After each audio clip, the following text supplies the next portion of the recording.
আসসালামু আলাইকুম প্রিয় দর্শক, আশা করি আপনারা সবাই ভালো আছেন আল্লাহর রহমতে। এইমাত্র পাওয়া আবহাওয়া দপ্তর থেকে আজকের সবচেয়ে গুরুত্বপূর্ণ খবর, কবে কমবে মেঘ বৃষ্টি। 24 ঘন্টার মধ্যে আবারও জেলায় জেলায় ভারী বৃষ্টির পূর্বাভাস। এছাড়া আগামী 24 ঘন্টায় দুই বাংলার বিভিন্ন জেলায় প্রবল ভারী বৃষ্টির সম্ভাবনা, এমনটা জানাচ্ছেন আবহাওয়া দপ্তর।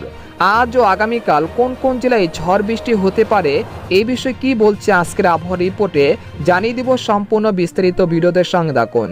আর আপনি কোন জেলা থেকে আমাদের আবহাওয়ার খবরটি দেখছেন অবশ্যই কমেন্ট করে জানিয়ে দিবেন। আর সবার আগে সবার প্রথম সঠিক আবহাওয়ার খবর জানতে আমাদের চ্যানেলটিকে সাবস্ক্রাইব করে রাখুন। এবার জেনে নিন এক নজরে। আবহাওয়ার পূর্বাভাসে বলা হয়েছে, বর্তমানে শক্তিশালী নিম্নচাপের প্রভাবে সারা দেশের কোথাও কোথাও একটানা মাঝারি থেকে ভারী বৃষ্টিপাত হচ্ছে।